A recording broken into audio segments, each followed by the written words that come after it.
ప్రపంచంలోనే అతిపెద్ద video platform YouTube. ప్రతిరోజు కోట్లాది మంది వినోదం, విజ్ఞానం, సమాచారం ఇలా దేనికోసమైనా దీనిపైనే ఆధారపడతారు. చాలామంది కేవలం చూస్తూ ఉండిపోతారు. కానీ ఆ కొందరు మాత్రం దీన్ని ఒక కెరియర్గా మలుచుకుంటున్నారు. ఈరోజు మనం అలాంటి వారి కోసమే రూపొందించిన ఒక గైడ్ను చాలా లోతుగా పరిశీలించబోతున్నాం. 0 నుండి ఒక ఛానల్ను మొదలుపెట్టి దాన్ని ఒక ఆదాయ వనరుగా ఎలా మార్చుకోవచ్చో తెలిపే ఒక ప్రయాణాన్ని విశ్లేషిద్దాం. అవును, ఇది కేవలం ఒక ఛానల్ ఎలా క్రియేట్ చేయాలి అనే టెక్నికల్ గైడ్ కాదు. అంతకుమించి ఒక క్రియేటర్గా మారే ప్రయాణంలో ఎదురయ్యే మానసిక సవాళ్లు, వ్యూహాత్మక నిర్ణయాల గురించి ఇది చర్చిస్తుంది. ఈ గైడ్ ఈ ప్రయాణాన్ని 4 దశలుగా విడదీసింది: పునాది, ఎదుగుదల, సంపాదన, ఇంకా నిలదొక్కుకోవడం. మన లక్ష్యమేంటంటే ప్రతి దశలోని కీలకమైన అంతర్దృష్టిలను బయటకు తీయడం. సరే, అయితే ఆ ప్రయాణంలోకి అడుగు పెడదాం. మొదటి దశ పునాది. చాలామంది యూట్యూబ్ అనగానే పెద్ద పెద్ద కెమెరాలు, ఖరీదైన సెటప్లు ఊహించుకుని అక్కడే ఆగిపోతారు. ఇది చాలామంది చేసే మొదటి పొరపాటు అని ఈ మూలం చాలా స్పష్టంగా నొక్కి చెబుతోంది. ఖరీదైన పరికరాల గురించి ఆలోచిస్తూ అసలు మొదలే పెట్టకపోవడం. వాస్తవానికి ప్రారంభించడానికి కావలసినవి కేవలం 3: మీ జేబులో ఉన్న స్మార్ట్ఫోన్, ఇంటర్నెట్ కనెక్షన్ మరియు ఒక జీమెయిల్ అకౌంట్. అంతే. ఈ గైడ్లో ఒక ఫన్నీ ఉదాహరణ కూడా ఇచ్చారు. ఒకతను వంటల ఛానల్ మొదలుపెట్టి మొదటి వీడియోలో కెమెరా వైపు చూడకుండా కేవలం వంటపాత్ర వైపే చూస్తూ మాట్లాడాడట. అలాగా? అవును. అయినా ఆ వీడియో సక్సెస్ అయ్యింది. ఎందుకంటే అతను చెప్పిన వంటకం చాలా రుచిగా ఉంది, అది ప్రేక్షకులకు ఉపయోగపడింది.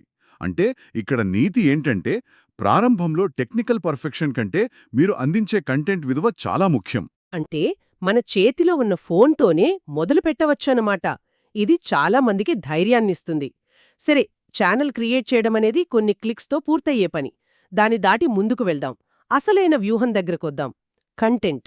నీష్ అంటే నిష్ ఎంచుకోవడం గురించి అందరూ చెప్తారు. కానీ ఈ గైడ్ దాని గురించి ఏదైనా కొత్త కోణాన్ని చూపిస్తోందా? కేవలం వంటలు, గేమింగ్ అని చెప్పడం కాకుండా. ఖచ్చితంగా. ఇక్కడే ఈ గైడ్ ఒక అద్భుతమైన సూత్రాన్ని పరిచయం చేస్తోంది.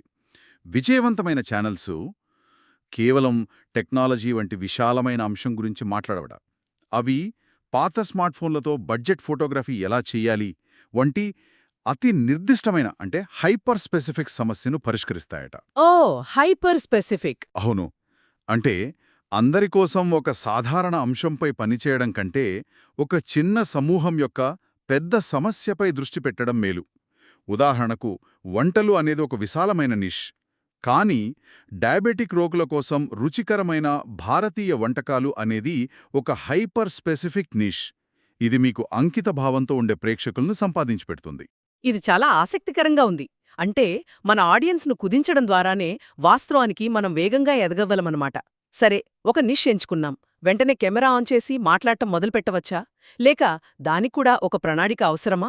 ప్లానింగ్ లేకుండా ముందుకు వెళ్లడం, మ్యాప్ లేకుండా ప్రయాణించడం లాంటిదని ఈ గైడ్ హెచ్చరిస్తోంది. ప్రతి వీడియోకు ముందు 3 ప్రశ్నలు వేసుకోమంటోంది. ఈ వీడియోలో నేనేం చెప్పబోతున్నాను? ఈ వీడియో ఎవరి కోసం? మరియు ఇది చూశాక ప్రేక్షకుల జీవితంలో ఏ చిన్న మార్పొస్తుంది అని.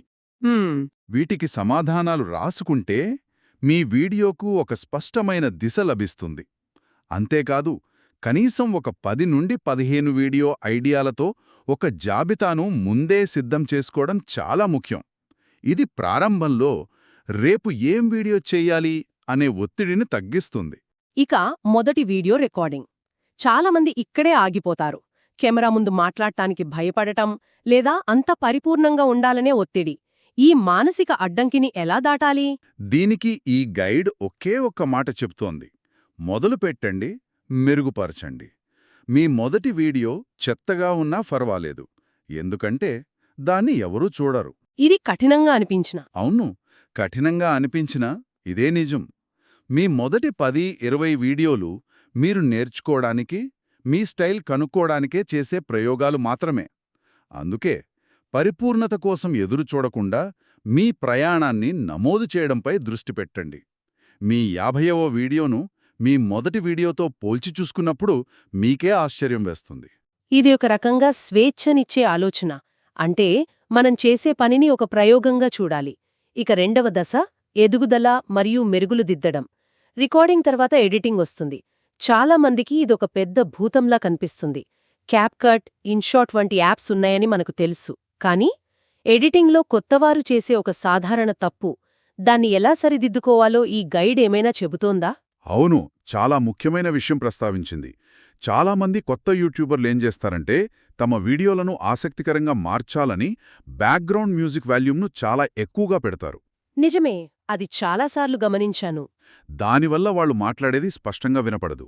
ఈ గైడ్ ప్రకారం ఒక మంచి నియమం ఉంది. మీ మాటల కింద సంగీతం దాదాపుగా వినపడనంత తక్కువగా ఉండాలి, కానీ దాన్ని పూర్తిగా తీసేస్తే వీడియో ఖాళీగా ప్రాణం లేనట్టుగా అనిపించాలి. అదే సరైన బ్యాలెన్స్. సంగీతం మీ మాటలను డామినేట్ చేయకూడదు కదా. కేవలం సపోర్ట్ మాత్రమే చెయ్యాలి. కరెక్ట్.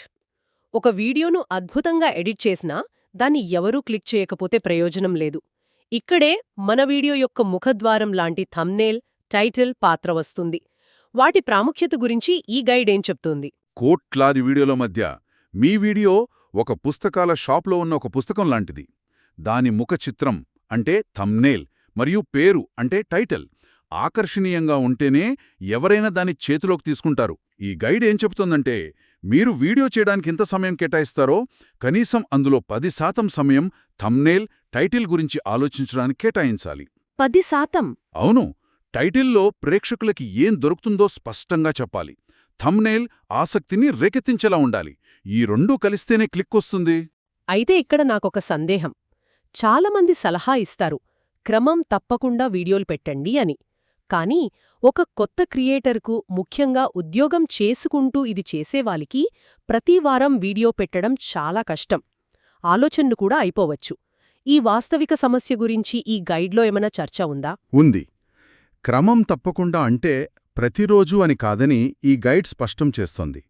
మీకు సాధ్యమయ్యే ఒక షెడ్యూల్ని ఎంచుకోవడం ముఖ్యం. అది వారానికి ఒక వీడియో అయినా లేదా 15 రోజులకొక వీడియో అయినా సరే. కానీ దాన్ని నిలకడగా పాటించడం ముఖ్యం. ఇక ఆలోచనలు అయిపోవడం గురించి కంటెంట్ బ్యాచింగ్ అనే టెక్నిక్ను సూచిస్తోంది. కంటెంట్ బ్యాచింగ్ అంటే ఒక రోజంతా సమయం కేటాయించి రాబోయే నెలకు కావలసిన 3-4 వీడియోలను ఒకేసారి షూట్ చేయడం. దీనివల్ల ప్రతివారం షూటింగ్ చేయాలనే ఒత్తిడి తగ్గుతుంది. ఇది ఉపయోగకరమైన సలహా. ఇక చాలామందికి ఇబ్బందిగా అనిపించే విషయం వీడియో చివర్లో లైక్, షేర్, సబ్స్క్రైబ్ అని అడగడం. అది కొంచెం అడుక్కున్నట్టుగా అనిపిస్తోంది. ఈ ఇబ్బందిని ఎలా అధిగమించమంటోంది? లేదా అది తప్పనిసరి అంటోందా? ఇది చాలా మంచి ప్రశ్న. గుడ్డిగా అడగడం కంటే దానికి ఒక కారణం జోడించమని ఈ గైడ్ సూచిస్తోంది. ఉదాహరణకు, ఈ వీడియో మీకు ఉపయోగపడితే ఇలాంటి మరిన్ని వీడియోల కోసం సబ్స్క్రైబ్ చేసుకోండి అని చెప్పడం. ఓకే. లేదా ఈ వీడియో మీలాంటి వారికి కూడా ఉపయోగపడుతుందని మీరు భావిస్తే వాళ్లతో షేర్ చేసుకోండి అని చెప్పడం వల్ల అది కేవలం అడగడంలా కాకుండా ఒక సహాయంలా అనిపిస్తుంది. మీరు అందించే విలువకు ప్రతిఫలంగా అడుగుతున్నారనే భావన కలుగుతుంది. అద్భుతం. ఇక 3వ దశకు వద్దాం. అందరూ ఎదురుచూసేది సంపాదన. ఇదంతా కష్టపడి చేశాక యూట్యూబ్ నుండి డబ్బు ఎలా వస్తుంది? మానిటైజేషన్ అర్హతలు మనకు తెలుసు. 1000 సబ్స్క్రైబర్లు మరియు 4000 గంటల వీక్షణ సమయం లేదా 10 మిలియన్ షార్ట్స్ వ్యూస్. అయితే ఈ 4000 గంటల వీక్షణ సమయం అనేది ఒక పెద్ద కొండలా కనిపిస్తుంది. ఒక కొత్త ఛానల్కు అది అసాధ్యంలా అనిపిస్తుంది. దాన్ని చేరుకోవడానికి గైడ్లో ఏమైనా వ్యూహాలున్నాయా? అవును, ఇక్కడే చాలామంది తప్పుగా ఆలోచిస్తారని ఈ గైడ్ చెబుతోంది. వాళ్ళు ఒకే వీడియో వైరల్ అయి లక్షల వ్యూస్ వస్తే ఆ 4000 గంటలు పూర్తవుతాయని ఆశిస్తారు. అవును. కానీ అది జూదం లాంటిది. దానికి బదులుగా ఒక సిరీస్ లేదా ప్లేలిస్ట్ సృష్టించడంపై దృష్టి పెట్టాలి. ఉదాహరణకి, మీరు పైథాన్ ప్రోగ్రామింగ్ నేర్పిస్తుంటే ఒకే వీడియోలో మొత్తం చెప్పేయకుండా దాన్ని 10-15 చిన్న వీడియోలుగా విభజించి ఒక ప్లేలిస్ట్ క్రియేట్ చేయాలి. బింజ్ వాచబుల్ కంటెంట్ అంటే వరుసగా చూడదగిన కంటెంట్ అన్నమాట. ఇది చాలా విలువైన అంతర్దృష్టి. సరే, ఆ నంబర్లను చేరుకున్నాం. మానిటైజేషన్ ఆన్ అయింది. ఇక డబ్బులు వర్షంలా కురుస్తాయా? చాలా ఛానల్స్ ఈ నంబర్లను చేరుకున్న వెంటనే తమ ఆదాయంపై అవాస్తవ అంచనాలు పెట్టుకుంటాయి. దీని గురించి ఈ గైడ్లో ఏమైనా హెచ్చరికలున్నాయా? ఖచ్చితంగా. మానిటైజేషన్ అర్హత సాధించడమనేది ముగింపు కాదు. అది అసలైన ప్రయాణానికి ఆరంభం మాత్రమే అని ఈ గైడ్ చాలా స్పష్టంగా చెబుతోంది. మొదటి కొన్ని నెలల సంపాదన బహుశా ఒక కాఫీ కొనుక్కోడానికి కూడా సరిపోకపోవచ్చు. నిజంగానా? అవును. 1000 వ్యూస్కి ఎంతొస్తుంది అనేది, మీ నిష్, మీ ప్రేక్షకులు ఏ దేశంలో ఉన్నారు, ఇలాంటి చాలా విషయాలపై ఆధారపడి ఉంటుంది. అందుకే యాడ్సెన్స్ను ఒక బోనస్గా భావించి దాన్ని ఇతర ఆదాయ మార్గాలతో భర్తీ చేసుకోవాలని సూచిస్తోంది. అంటే డబ్బు సంపాదించడం కేవలం యాడ్స్ ద్వారానే కాదు, గైడ్ ప్రకారం ఇతర మార్గాలు కూడా ఉన్నాయి అన్నారు. వాటి గురించి కొంచెం వివరంగా చెబుతారా? తప్పకుండా. యాడ్స్ అనేవి పూర్తిగా పాసివ్ ఇన్కమ్. మీరు నిద్రపోతున్నా డబ్బు వస్తుంది, కానీ అది తక్కువ. రెండవది అఫిలియేట్ మార్కెటింగ్. మీరు ఒక ఉత్పత్తిని సమీక్షించి దాని లింక్ను వివరణలో ఇస్తే ఎవరైనా కొంటే మీకు కమిషన్ వస్తుంది. ఇది టెక్, బ్యూటీ ఛానల్స్కు బాగా పనిచేస్తుంది. సరే. మూడవది మరియు అత్యంత లాభదాయకమైనది బ్రాండ్ డీల్స్ లేదా స్పాన్సర్షిప్లు. మీ ఛానల్ కొంచెం పెరిగాక కంపెనీలు వారి ఉత్పత్తులను ప్రమోట్ చేయడానికి మీకు డబ్బు ఇస్తాయి. అయితే దీనికి మీరు కమ్యూనికేషన్, నెగోషియేషన్ నైపుణ్యాలను పెంచుకోవాలి. యాడ్సెన్స్ మీ ఇంటి అద్దె కడితే, బ్రాండ్ డీల్స్ మీ కారు ఈఎంఐ కడతాయని ఈ గైడ్ సరదాగా చెబుతుంది. చాలా స్పష్టంగా ఉంది. ఇక చివరి 4వ దశ, నిలదొక్కుకోవడం మరియు తప్పులు. విజయం సాధించడం ఒక ఎత్తైతే దాన్ని నిలబెట్టుకోవడం మరో ఎత్తు. సాధారణంగా కొత్త యూట్యూబర్లు చేసే వారి ఎదుగుదలను దెబ్బతీసే తప్పులు ఏవి? కొన్ని సాధారణ తప్పులను ఈ గైడ్ ప్రస్తావించింది. మొదటిది, ఇతరులను గుడ్డిగా కాపీ చేయడం. ఇక్కడ ఇన్స్పిరేషన్ అంటే ప్రేరణకు, ఇమిటేషన్ అంటే అనుకరణకు మధ్య తేడాను గుర్తించాలి.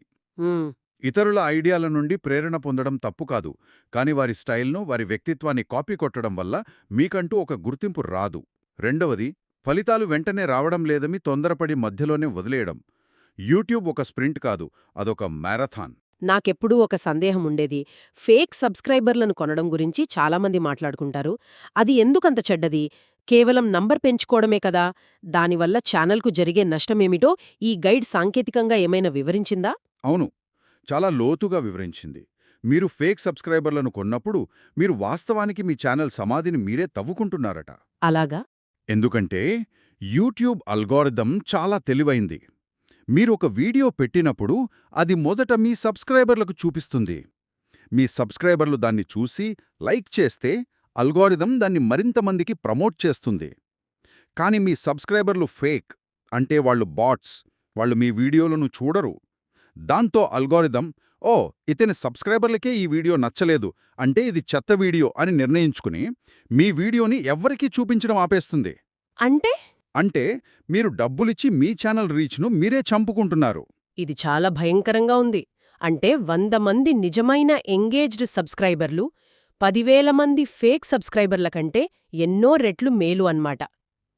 చివరిగా, ఈ సుదీర్ఘ ప్రయాణంలో నిల్గక్కుకోవడానికి, ముఖ్యంగా ఆరంభంలో నిరాశ చెందినప్పుడు ప్రేరణగా ఈ గైడ్లో ఏమైనా చెప్పారా? అవును, ఒక అద్భుతమైన విషయాన్ని గుర్తు చేశారు. ప్రతి పెద్ద యూట్యూబర్ కూడా 0 సబ్స్క్రైబర్ల నుంచే మొదలుపెట్టాడు. కానీ దానికొక పొడిగింపు ఉంది. ప్రతి పెద్ద యూట్యూబర్ కూడా తమ మొదటి 50 వీడియోలను కేవలం 10-20 మంది చూస్తున్నా లేదా ఎవరూ చూడకపోయినా నిలకడగా వీడియోలు చేసినవారే, ఆ గోష్టం దశను దాటినవారే విజయం సాధిస్తారు. అందుకే విజయమనేది ఒక ఫార్ములా అని ఈ గైడ్ చెబుతోంది. ఓర్పు ప్లస్ కష్టపడటం ప్లస్ ప్రయోగాలు చేయటం ప్లస్ నిలకడ = విజయం. ఆలోచించడం మాతి ఈరోజే మొదలుపెట్టమని ప్రోత్సహిస్తోంది. అద్భుతం. ఒక స్మార్ట్ఫోన్తో ఛానల్ ప్రారంభించడం దగ్గర్నుండి హైపర్ స్పెసిఫిక్ నిష్ ఎంచుకోవడం, బింజ్ వాచబుల్ కంటెంట్ సృష్టించడం మరియు ఫేక్ సబ్స్క్రైబర్లే ప్రమాదం వరకు ఒక సంపూర్ణమైన వ్యూహాత్మక రోడ్ మ్యాప్ను మనం చర్చించుకున్నాం. అవును, ఈ గైడ్లో చెప్పినవన్నీ ఒక మ్యాప్ మాత్రమే. కాని ప్రయాణం చేయాల్సింది మీరే. మీ ప్రత్యేకమైన గొంతు, మీ కథ మరియు మీరు వీక్షకులతో నిర్మించుకునే నమ్మకంపైనే అసలైన విజయం ఆధారపడి ఉంటుంది. అందుకే ఇప్పుడు ఒక్క క్షణం ఆలోచించండి. ఈ ప్రపంచంలో ఉన్న కోట్లాది గొంతుకల మధ్య ఏ నిర్దిష్ట సమూహం యొక్క ఏ ప్రత్యేకమైన సమస్యను మీ గొంతు పరిష్కరించగలదు?